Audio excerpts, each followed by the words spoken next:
Hi, I'm Catherine McGuire, and I'm going to read a couple of poems from my new full-length poetry collection, Elegy for the 21st Century. And I'm going to start with a poem called Pit Stop. This is no tourist trailer parked beside us. A cold dawn fingers rusted ladder rungs curving up to the dented roof, open-air attic piled with summer clothes and garbage bags, a coil of hose, buckets that might hold oats or old shoes. Their featureless aluminum box wheeled onto blacktop off the main road, to the fringe of this roadside park, among the bounders and outlanders' expandable rooms and sleekly furled awnings, hasn't moved since Wall Street hit a pothole, got a flat and swerved, sending their lives off the edge they'd spent years clinging to. The bike tied to the back is unhooked for the graveyard shift at the highway gas and go. She cooks silently at a charcoal grill. The hot plate burnt out, she told me last week.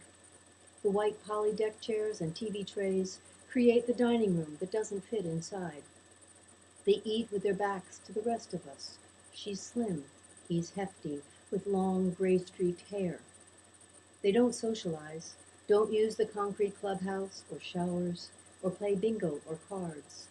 Brown and green empties roll loose, tinkle like wind chimes under the wheels, as cedars waggle admonitory fingers over the rust-speckled, once mobile home.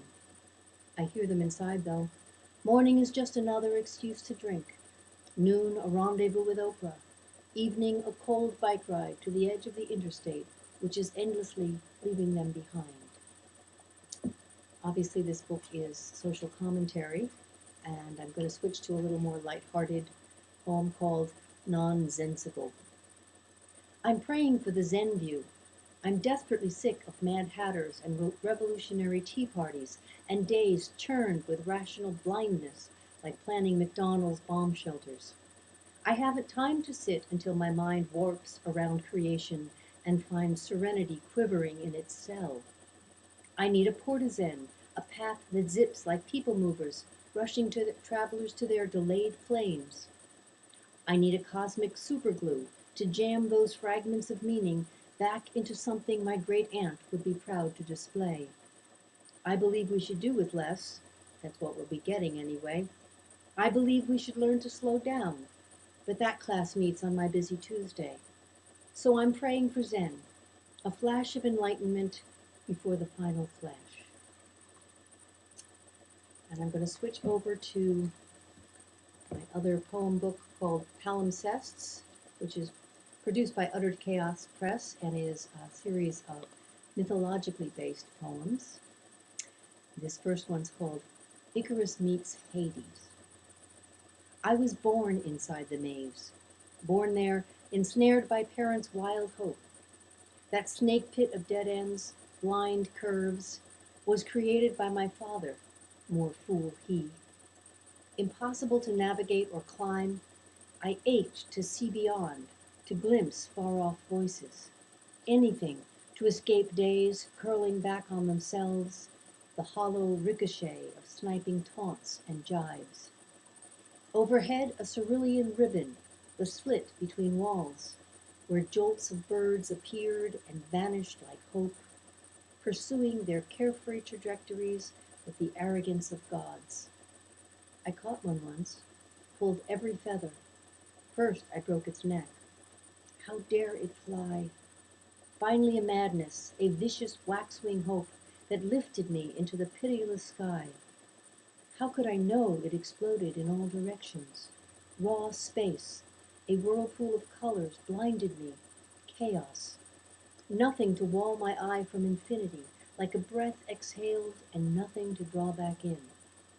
One eye met mine, glared white hot, daring me to melt into his embrace, join my solitude to his, and here I am. So again, another lighthearted one. Everyone knows the myth of Sisyphus, that poor guy rolling his rock uphill. But most people don't know that he was actually one of the first whistleblowers. It's called Sisyphus. It's kind of you to ask. I'm fine. Yeah, the work sucks. the daily fog gray grind, thinking maybe this time I'll get ahead. But no, it's just like those higher-ups, isn't it, to resent a man trying to better himself? And don't they just hate whistleblowers? I spoke up for the daughter's sake. Did Zeus see it like that? No. The boss man wants his fun no matter who pays. And my little prank on his hitman? Show me how the chains work, Thanatos. Anyone dumb enough to fall for that deserves to be out of a job. But that's not how life happens. Upper management hangs together, one boss covering for another. Stonewalling goes on forever, pal. I didn't want to die. Is that so wrong? Apparently. I wriggled out twice, but you can't beat house odds. And The Rock? Well, we've got an arrangement. One last poem from this book, and again, lighthearted. It's the myth of Thor. Um, Thor, the king of gods, had a contest with Skymir, the king of the giants. It's called Thor Wrestles the Old Woman. Contest makes the man, or so it would seem from all the sagas, the spears dug up, and gods as bad as men. Never refuse a challenge, never asked why. Thor had lost 2 bets already. Drinking, lifting Skymir's cat. He blushed crimson at being teased, goaded to best an old granny. Thinking with his muscles, of course he said yes. He grasped her scrawny arms and tried to push her to the floor.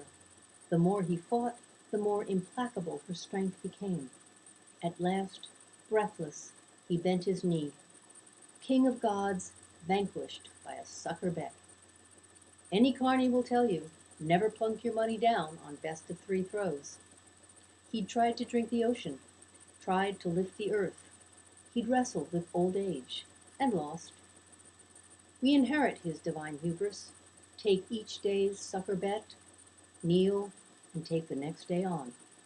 Thank you.